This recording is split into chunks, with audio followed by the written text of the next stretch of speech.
ఈ నెల 18 నుంచి ప్రారంభం కానున్న పార్లమెంటు సమావేశాల సందర్భంగా ఇవాళ ప్రగతి భవన్లో సీఎం కేసీఆర్ టీఆర్ఎస్ ఎంపీలతో సమావేశం కానున్నారు. ఉభయ సభల్లో అనుసరించాల్సిన విధి విధానాలపై ఆ పార్టీ ఎంపీలకు దిశానిర్దేశం చేరున్నారు. కేంద్ర ప్రభుత్వం అనుసరిస్తున్న ప్రజా వ్యతిరేక విధానాలపై పోరాడాలని ఎంపీలకు కేసీఆర్ సూచించనున్నారు. తెలంగాణ ప్రజల ఆకాంక్షలను అద్దం పడుతూ ఉభయ సభల్లో బీజేపీ నిలదీయాలని ఎంపీలకు కేసీఆర్ చెప్పనున్నారు. సాగునీరు, వ్యవసాయ అనుబంధ రంగాల్లో రాష్ట్ర ప్రభుత్వం చేపట్టిన విప్లవాత్మక మార్పులతో అనతి కాలంలోనే అంచనాలను మించి ధాన్యం ఉత్పత్తిలో తెలంగాణ దేశంలోనే ముందంజలో నిలిచిందని రాష్ట్ర ప్రభుత్వం భావిస్తుంది. తెలంగాణ రైతులు పండించిన ధాన్యాన్ని కొనకుండా రైతులను, మిల్లర్లను, ప్రభుత్వాన్ని తీవ్ర ఇబ్బందులకు గురిచేస్తున్న కేంద్ర ప్రభుత్వ రైతు వ్యతిరేక విధానాలపై పోరాడాలని ఎంపీలకు సీఎం పిలుపునివ్వనున్నారు.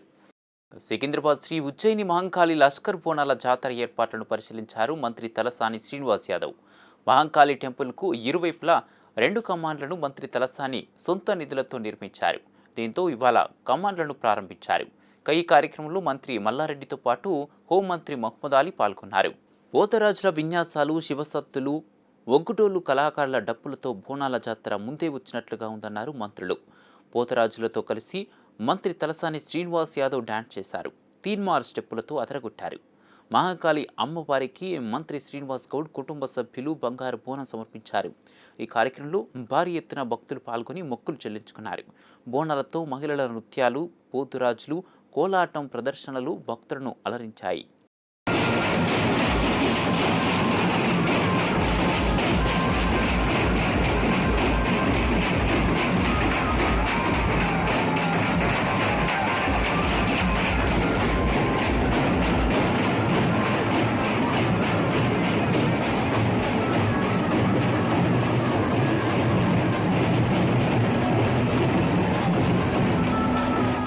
తెలంగాణలో ముందస్తు ఎన్నికలు ఖాయమని ఇటీవల జోరుగా చర్చ సాగుతుంది. ఈ ముందస్తు ఎన్నికలపై నేడు మంత్రి కేటీఆర్ స్పష్టతనిచ్చారు. ముందస్తు ఆశలపై నీళ్లు చల్లారు. ముందస్తు ఎన్నికలకు వెళ్లాల్సిన అవసరం తమకు లేదని, షెడ్యూల్ ప్రకారమే జరుగుతాయన్నారు. హిమాచల్ ప్రదేశ్, గుజరాత్ ఎన్నికల్లో బీజేపీకి ఓటమి ఎదురైందన్నారు. పార్టీ చేరికలపై తాము ఎవరిని బలవంతం చేయలేదని పేర్కొన్నారు మంత్రి కేటీఆర్. రాష్ట్రంలో టీఆర్ఎస్ పీఠాలు కదిలిపోతున్నాయి కాబట్టి టీఆర్ఎస్ పార్టీ నాయకులు బీజేపీపై తప్పుడు ప్రచారం చేస్తున్నారని కేంద్ర పర్యాటక శాఖ మంత్రి కిషన్ రెడ్డి అన్నారు. తెలంగాణ ప్రజలపై కేసీఆర్ నియంతృత్వ పాలన సాగిస్తున్నారని కిషన్ రెడ్డి కేసీఆర్పై ఫైర్ అయ్యారు. పార్లమెంట్ ఉన్నది యుద్ధాలు చేసేందుకు కాదని, ప్రజా సమస్యలపై చర్చించేందుకన్న విషయాన్ని గుర్తుంచుకోవాలన్నారు. రాష్ట్ర ప్రభుత్వంతో అగ్రిమెంట్ చేసుకున్న ప్రకారం వరి కొనుగోలుకు కేంద్ర ప్రభుత్వం సిద్ధంగా ఉందని కిషన్ రెడ్డి స్పష్టం చేశారు. రాష్ట్ర ప్రభుత్వ నివేదిక ఆధారంగా కేంద్ర బృందాలు పర్యటిస్తాయని చెప్పారు. వారి రిపోర్ట్ల ఆధారంగా వరద సాయం అందిస్తామని అన్నారు. యుద్ధం చేయొద్దు, ప్రజాస్వామ్యబద్ధంగా చేయమనండి. యుద్ధం చేసేది అది కాదు, బార్డర్లో సైనికులు చేస్తారు యుద్ధం. బార్డర్లో మరి విదేశీయులతో సైనికులు చేస్తారు. ఇక్కడ మన దేశంలో మనం పార్లమెంట్ సభ్యులం, పార్లమెంట్లో యుద్ధం చేయడానికి పెట్టలే. పార్లమెంట్ అనేది ప్రజాస్వామ్యబద్ధంగా చర్చించుకోవడానికి పార్లమెంట్ పెట్టాము. పూర్తి స్వేచ్ఛ ఉంది. ప్రజలు మీ కోట్లేసి పార్లమెంట్ సభ్యులుగా గెలిపించారు. ప్రజాస్వామ్య పద్ధతిలో మరి ఈరోజు చర్చ జరగాల్సిన అవసరం కూడా ఉంది. రాష్ట్ర ప్రభుత్వం చెల్లించేటువంటి ప్రతి నయా పైసా, రైతులకు ధాన్యం కొనుగోలు చేసేటువంటి నయా పైసలో మేము తిరిగి ఇస్తాము. ఏదైతే కేంద్ర ప్రభుత్వంతో అగ్రిమెంట్ ప్రకారం, రాష్ట్ర ప్రభుత్వం చేసుకున్నటువంటి అగ్రిమెంట్ ప్రకారము భారత ప్రభుత్వము ఇప్పటికి కూడా అన్ని రకాల మరి ఈ యొక్క రైతులకు మేలు చేసేటువంటి కార్యక్రమాలు చేపట్టడానికి సిద్ధంగా ఉన్నాము. కానీ ఈరోజు వర్షం కారణంగా ఇబ్బంది అవుతూ ఉంటే ఈరోజు రాష్ట్ర ప్రభుత్వం పూర్తిగా నోరెళ్ళు పెట్టి ఇది మరి దిక్కులు చూస్తూ ఉన్నది. అది న్యాయం కాదు. రైతులను ఆదుకోవాల్సినటువంటి బాధ్యత రాష్ట్ర ప్రభుత్వం మీద ప్రధానంగా వారికి ఉన్నది. ఉన్నటువంటి నియమాల ప్రకారం దేశంలో ఈ రకమైనటువంటి ప్రకృతి వైపరీత్యాలు వచ్చినప్పుడు మరి కేంద్ర ప్రభుత్వము రాష్ట్ర ప్రభుత్వ నివేదికారంగా బృందాలను పంపించి ఆ నివేదిక గతంలో 70 సంవత్సరాలుగా ఇదే పద్ధతి కొనసాగుతుంది. అదే పద్ధతి తెలంగాణ కూడా కొనసాగుతుంది. తప్పకుండా ఈ వరదల్లో నష్టపోయినటువంటి తెలంగాణ ప్రజలు కానీ, రైతులు కానీ అందరినీ అన్ని రకాలుగా మేము సహకారం అందిస్తాము. కేంద్ర మంత్రి కిషన్ రెడ్డి ధాన్యం సేకరణపై తలాతోకా లేకుండా మాట్లాడుతున్నారని రైతు బంధు సమితి అధ్యక్షులు ఎమ్మెల్సీ పల్లా రాజేశ్వర్ రెడ్డి అన్నారు. కేంద్రం తెలంగాణకు అన్యాయం చేస్తున్న కిషన్ రెడ్డి మాట్లాడట్లేదని, ఆయన అసలు తెలంగాణ బిడ్డేనా అనే అనుమానం కలుగుతుందన్నారు. రైతులు ధాన్యం పండించాక ఇప్పుడు బియ్యం కొనడంలో కేంద్రం మెలికలు పెడుతుందన్నారు. రైతుల ఘోష పట్టించుకోకుండా ఈటెల రాజేందర్ అవహేళనగా మాట్లాడుతున్నారని మండిపడ్డారు.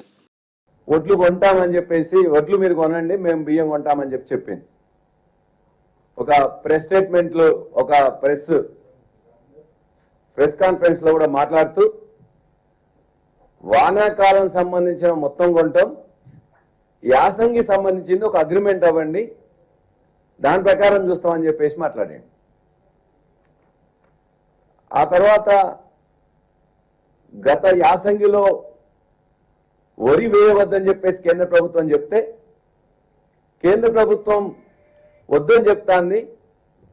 కాబట్టి దయచేసి వడ్లు వేయకండి, ధాన్యం కొనే పరిస్థితి లేదంటున్నారు కేంద్ర ప్రభుత్వం, దాన్ని మనం పాటిద్దామని చెప్పేసి ముఖ్యమంత్రి కేసీఆర్ గారు మాట్లాడితే లేదు కేసీఆర్ మాటలు వినొద్దు, మేం చెప్పింది వినండి, కేంద్ర ప్రభుత్వం మాట విన్నది, మేము కేంద్ర ప్రభుత్వ మోడీని ఒప్పిస్తాం, పీయూష్ గోయల్ని ఒప్పిస్తాం, మీరు వరి మాత్రమే వేయండి, కేసీఆర్తో సంబంధం లేదని చెప్పేసి బండి సంజయ్ అని చెప్పేసి ఒక మత్తు మనిషి మాట్లాడాడు.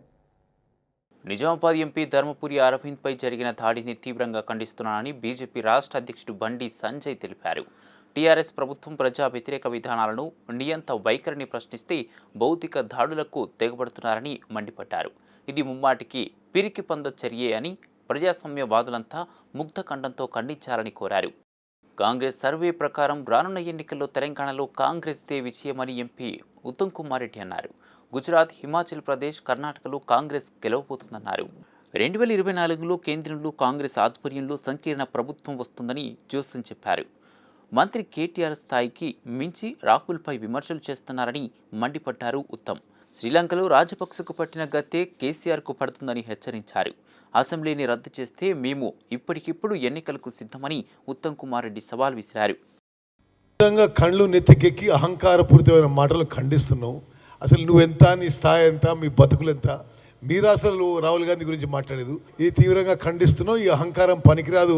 కల్వకుంట్ల కుటుంబం అందరికీ కూడా మీకు శ్రీలంకలో రాజపక్స కుటుంబానికి ఏ గతి పట్టిందో అదే గతి మీకు కూడా పడుతుంది. అది ఏమైనా వీళ్ళకి పిచ్చిలేసిందా? మీరు శాసనసభ రద్దు చేయండి, ఎలక్షన్ రెడీ మేము. మీరు శాసనసభ రద్దు చేయకుండా ఛాలెంజ్ అనేది శాసనసభ ఇప్పుడు రద్దు చేయండి, రేపు రద్దు చేయండి, ఎల్లుండి ఎలక్షన్ రెడీ. విద్యా, వైద్యం, పేదరిక నిర్మాణం, అన్ఎంప్లాయ్మెంట్ మీద సీఎం ఎవరిని మాట్లాడినవన్నారు మాజీ ఐఏఎస్ ఆకునూరి మురళి. ప్రైవేటు విద్యాలయాలు ఎందుకని రాష్ట్ర ప్రభుత్వాన్ని ఆయన ప్రశ్నించారు.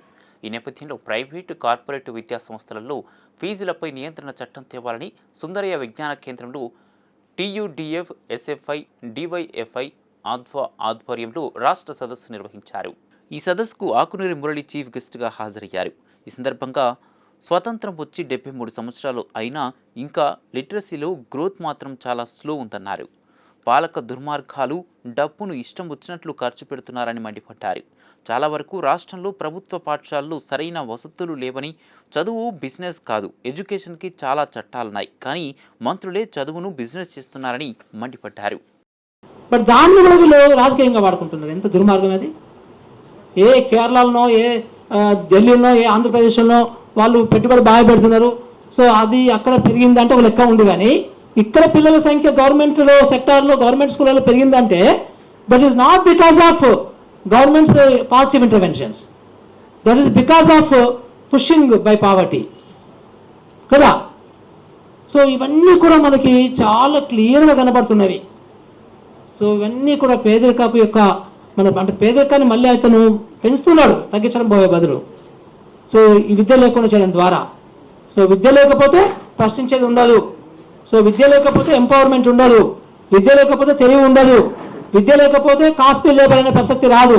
చీప్ దొరుకుతారు వాళ్ళందరికీ కూడా, పెద్ద రైతులకి, సో పెద్ద ఇండస్ట్రీస్లకి, పెద్ద వ్యాపారస్తులకి. సో వాళ్ళకి చీప్ లేబర్ కావాలి, క్వశ్చన్ చేయని పరిస్థితి కావాలి. ఎవ్వరు కూడా వాళ్ళని ఏదైనా తప్పు చేస్తున్నారంటే, ఇప్పుడు నాలాంటి అట్లా వచ్చింది కదా, నాలాంటి ఎట్లా వచ్చింది ఇక్కడికి, ఎందుకు ప్రశ్నిస్తున్నాను నేను?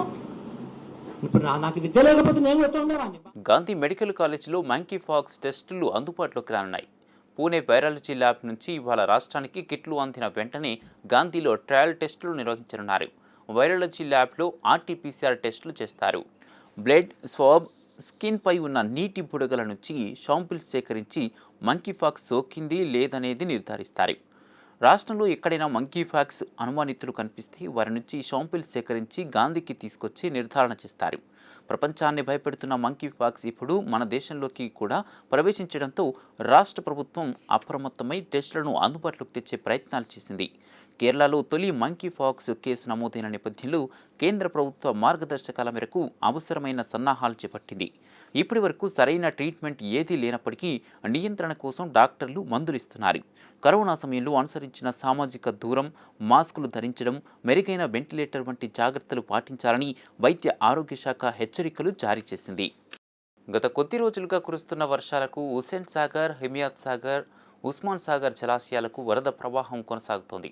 ఇప్పటికే 3 జలాశయాలు గరిష్ట నీటి మట్టానికి చేరుకోవడంతో గేట్లు ఎత్తి నీరు విడుదల చేస్తున్నారు.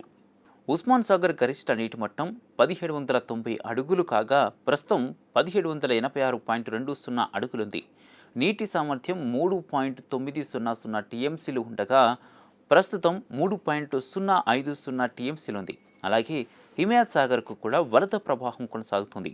స్వల్పంగా అంటే 150 క్యూసెక్ల వరద వస్తుండగా అధికారులు 170 క్యూసెక్ల నీరు దిగువకు విడుదల చేస్తున్నారు.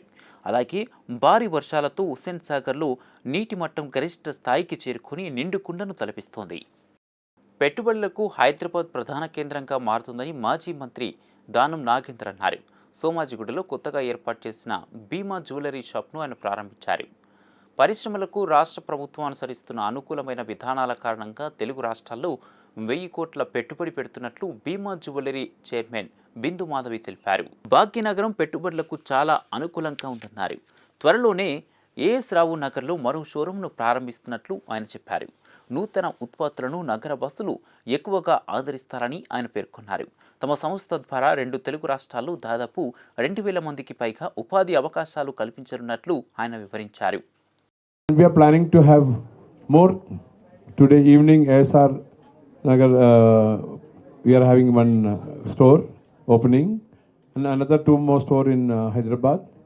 We are in Telangana. We are trying to open more stores. So we think people like us will be honored in Telangana by the people. The designs, the quality, the purity, the legacy, and we are 97 years old company. I hope all of the Hyderabad people will support us. It's an honor to be here in Hyderabad today, launching our first flagship store at Somajiguda. This store is a very unique in its own way compared to any other stores we have done in the country. A range of products from all over India, from gold to silver to diamonds and heritage collection to modern wear, nav. విధి నిర్వహణలో భాగంగా వరదల్లో చిక్కుకున్న వారి వార్త సేకరణ కోసం వెళ్లి వరదల్లో కొట్టుకుని ప్రముఖ ఛానల్ రిపోర్టర్ జమీర్ మృతి చెందారు. ఈ నేపథ్యంలో పాత్రికేయ లోకం ఘన నివాళులర్పిస్తుంది. TUWJ యూనియన్ ఆధ్వర్యంలో జర్నలిస్టులు బాలాపూర్ చౌరస్తాలో అతని చిత్రపటానికి పూలమాల వేసి కొవ్వొత్తులతో శ్రద్ధాంజలి ఘటించారు. ఈ కార్యక్రమంలో TUWJ రంగారెడ్డి జిల్లా ప్రధాన కార్యదర్శి గాదం రమేష్ పాల్గొన్నారు. విధి నిర్వహణలో భాగంగా జర్నలిస్ట్ జమీర్ మృతి చెందడం బాధాకరమన్నారు. జర్నలిస్టులు విధి నిర్వహణలో ఎన్నో ఆటుపోట్లు ఎదుర్కొంటూ తమ వృత్తిని నిర్వహిస్తారని చెప్పారు. జమీర్ మృతి పట్ల వారి కుటుంబ సభ్యులకు ప్రగాఢ సానుభూతి వ్యక్తం చేశారు.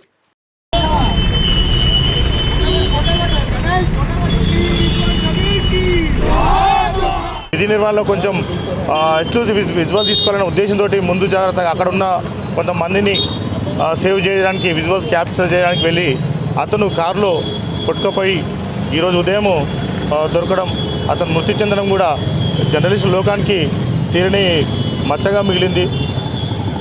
తక్షణమే జర్నలిస్టుకు యజమాన్యం కూడా ఆర్థిక సాయంతో పాటు అతని కుటుంబాన్ని కూడా ఆదుకోవాల్సిందిగా కోరుతున్నాం. జర్నలిస్టు తరఫున మేము మాతో పాటు TUWJ జర్నలిస్ట్ యూనియన్ సంఘం తరఫున కూడా ఆదుకుంటామని చెప్పి ఇప్పటికే రాష్ట్ర నాయకత్వం హామీ ఇచ్చింది. కురుస్తున్న వర్షాల నేపథ్యంలో ఎన్టీవీ రిపోర్టర్ జమీర్ వరద ఎక్కువగా ఉన్న సమయంలో ప్రజలను కాపాడే నిమిత్తం అక్కడికి వెళ్ళి కవరేజ్ కోసం వెళ్ళాడు. సో అక్కడ అతని కారు ప్రమాదానికి లోనై వరదల్లో చిక్కుకుపోవడం జరిగింది. ఈరోజు తన ఆచూకీ తెలిసింది. అలాగే మరణించడం కూడా చాలా బాధాకరమైన విషయము.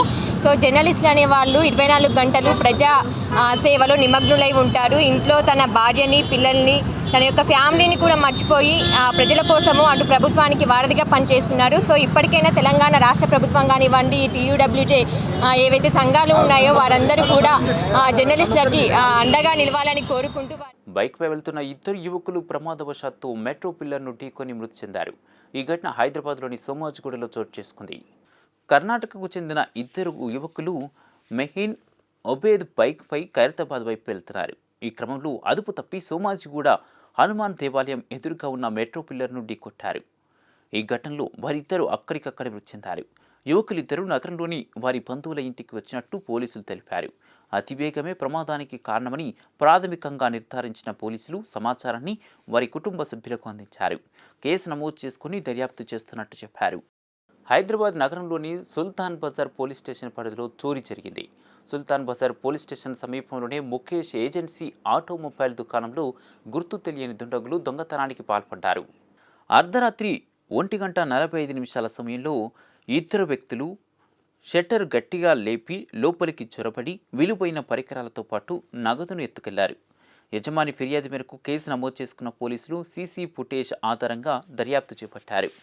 ముఖ్యమంత్రి జగన్మోహన్ విశాఖలో పర్యటించారు. ఈ సందర్భంగా వాహనమిత్ర పథకం లబ్ధిదారులకు 4వ విడత నిధులు విడుదల చేశారు. సొంత ఆటో, ట్యాక్సీ, మ్యాక్సీ క్యాబ్ డ్రైవర్లకు సాయం అందించారు. మొత్తం 2.60 లక్షల మంది లబ్ధిదారులకు సాయం అందుతుంది. 261 కోట్ల నిధులు ముఖ్యమంత్రి విడుదల చేశారు.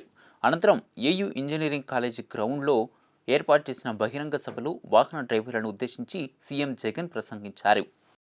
4వ ఏడాది కూడా 4వసారి వాహన మిత్ర ద్వారా ఈ పథకం ద్వారా అక్షరాల 2,61,000 కుటుంబాలకు ఆ 2,61,516 మంది నా అన్నదమ్ములకు ఆ ఆటోలు తోలుకుంటూ జీవనం గడుపుతా ఉన్న నా అన్నదమ్ములకు నేడు ఈ కార్యక్రమం అయిపోయిన వెంటనే బటన్ నొక్కి నేరుగా 261 కోట్ల రూపాయలు వారి ఖాతాల్లోకి ఇక్కడి నుంచి నేరుగా జమ చేయడం జరుగుతుందన్న సంతోషకరమైన కార్యక్రమం దేవుడి దయతో ఈ రోజు నేను చేయగలుగుతా ఉన్నాను అని అంటే చాలా సంతోషంగా ఉంది.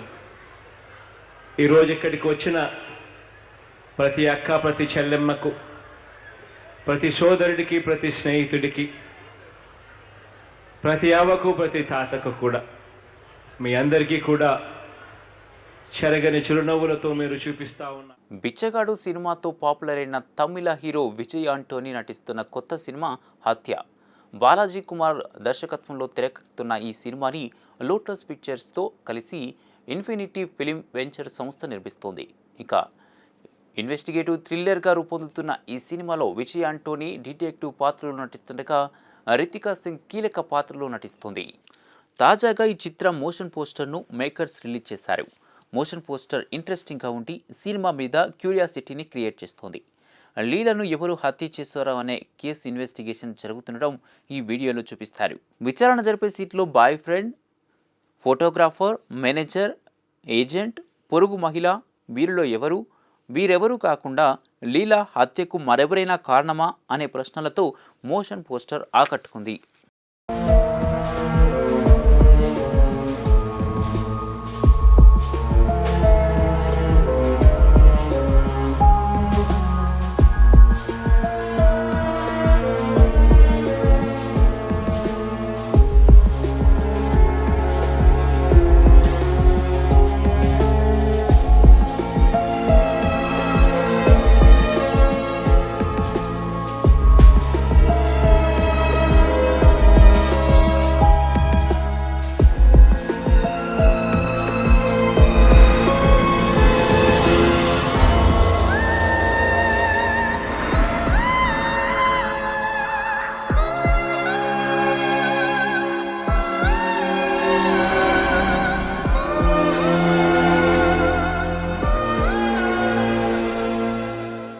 సూపర్ స్టార్ రజనీకాంత్ను గురువుగా భావించే ఫిల్మ్ మేకర్ నటుడు రాఘవ లారెన్స్ ఆయన ఆశీర్వాదంతో చంద్రముఖి 2 షూటింగ్ను ప్రారంభించారు.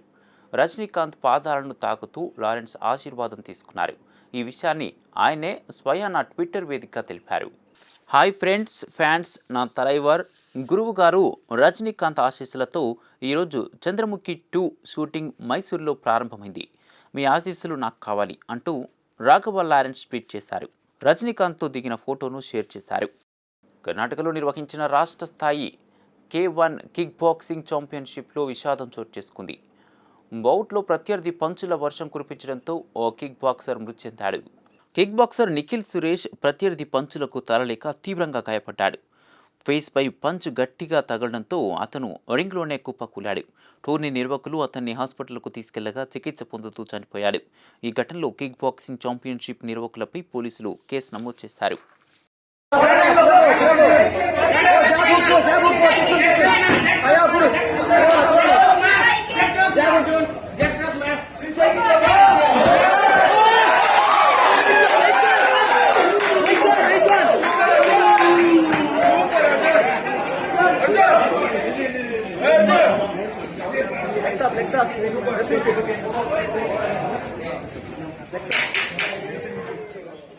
రెండు 2025 సంవత్సరంలో జరగనున్న ప్రపంచ అథ్లెటిక్స్ ఛాంపియన్షిప్కు జపాన్ రాజధాని టోక్యో వేదికగా నిలవనుంది. ఈ విషయాన్ని వరల్డ్ అథ్లెటిక్స్ కౌన్సిల్ ప్రకటించింది. ఈ పోటీలకు ఆతిథ్యం ఇచ్చేందుకు కెన్యాలోని నైరోబిమా, పోలాండ్లోని సిలేసియా, సింగపూర్, టోక్యో బిడ్లను దాఖలు చేయగా నిర్వహణ సామర్థ్య విశ్లేషణలో ఎక్కువ స్కోరింగ్ సాధించిన టోక్యోకే అవకాశం దక్కింది. ఇవి ఇప్పటివరకున్న అప్డేట్స్. బులెటిన్ ముగించే ముందు హెడ్లైన్స్ మరోసారి.